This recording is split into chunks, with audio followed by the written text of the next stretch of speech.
Hey guys, Josh here from Liberseed.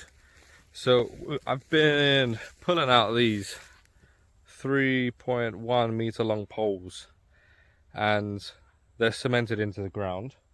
So I can show you that one there. We've been using our Liberseed 4x4 Volvo to pull it out. I found this chain, I found these footings that I believed was used for these poles at some point. And this old chain that was in the barn, and I essentially put that footing in the top, dragged it out, and you'll see it in the videos that I've put on it. So we managed to get out 2 on this side and 2 on the other side, well 1.5 on the other side, but you can see how deep this goes. Water in there, so it's pretty cool considering the pond is there and that's just full of water. This hole's the same, just without water. It's not as deep as you can see, but I want to try and get all this cut back. So we've got our pile of planks drying. Those are the ones that I managed to save that seem to be good enough. Over here we've got loads of raspberries growing like this, which is nice. But then we've got all sorts of stinging nettles and wild stuff here. And this barn that I showed you before, where I opened it, that was the old toilet. You can see just how much that's falling over. It's tilted here. So we're going to have to absolutely remove that completely. You can see it's completely destroyed there. So we're going to have to remove that. Anyway, so back to these poles. These are going to be the poles, the 6 anchor points for our high tensile wire for our cows, our highland cows that we're going to buy in the next few weeks. Putting them out of the ground, we needed to do it anyway, and I thought we might as well utilize the materials. Except for this one, gives me shivers just hearing it now. Whenever I hear a buzzing sound near my ears, the buzzing comes from the insect's wings as they move about 200 flaps per second. That creates the high-pitched buzzing sound. The faster the insect flaps its wings, the higher the sound. This one has got a hornet's nest underneath. So we had the Volvo lined up here, strapped the foot into the top, strapped the chain to the top of that, to the tow bar, yanked it. I went over there because the footing obviously comes out as it's pulled directly towards the Volvo. I go over there and try and like stand on it, and there's just this hornet's nest. And I don't even know if we had hornets in the UK, I don't think we do. But they are shit scary. They're actually more passive than wasps, but I don't really care because they're big. This one and that one there is actually holding up all this wood. So I need to sort that out, process it, stack it inside. We're in the Land Jeep. I need a name for this car. This car is useless in Lithuania for the road, so we've got it for the land. And I need to name it something so I can refer to it,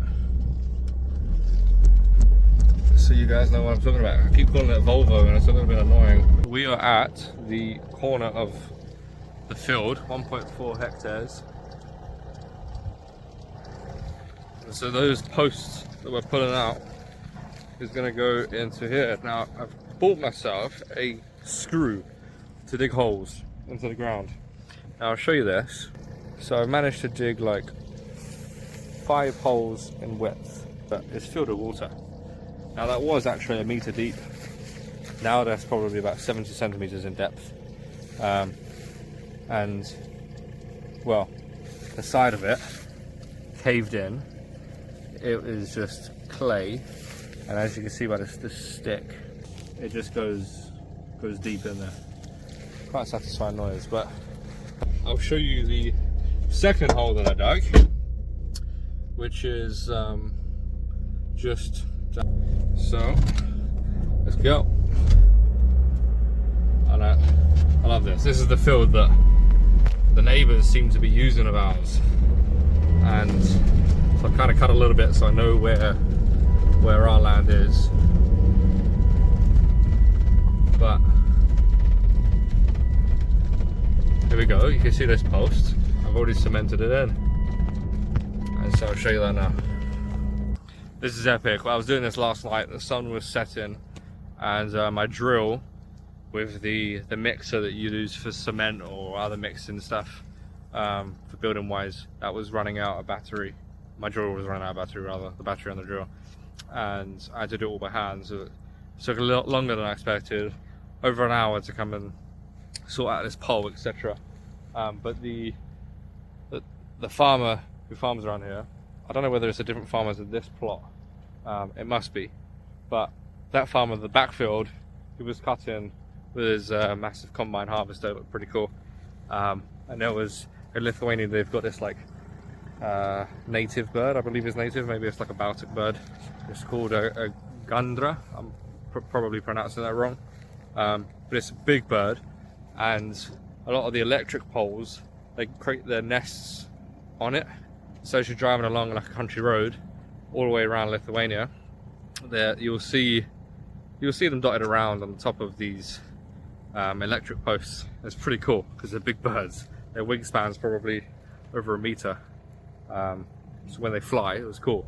And then there was one of these gandras just like standing there walking around watching this combine harvest. Here we've got the same post that we've been digging out. It's 2 meters in the air, 2.1 meters, and I just use these to hold it in place a little bit, but it seems to be pretty solid. And as you can see, I've cemented in some bricks on top.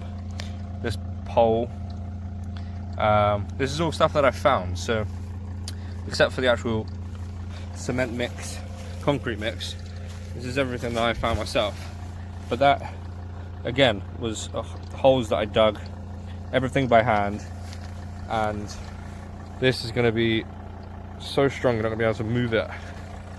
And so you're going to have one pole here, and then the pole that is filled up with water, that's the post for the marking, and then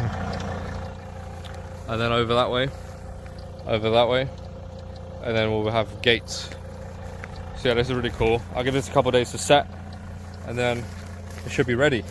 And the idea here, the electric wire, high tensile, is going to be, I think it says like 3,000 pounds of pressure. Somebody correct me if I'm wrong on that. But anyway, that's going to be pulling this fence towards the center. This pole rather. So the wire is going to be pulling the pole towards the center. And so what I've done is I've cemented this in to the ground with a foot in. So it's like a leg and a foot. What that does is, as it's trying to tilt, it'll have to lift up all of the earth underneath, a meter by maybe 80 centimeters in length of earth to come back up. And it's going to be really difficult, so it should be able to hold it. And those poles are pretty strong as well. They're about 4 inches in diameter and they're solid steel. So yeah, that's how it's going with that, but it takes a long time. And as you saw with the water filling up the hole, it's going to be hard to now empty that hole by hand, and then do the work.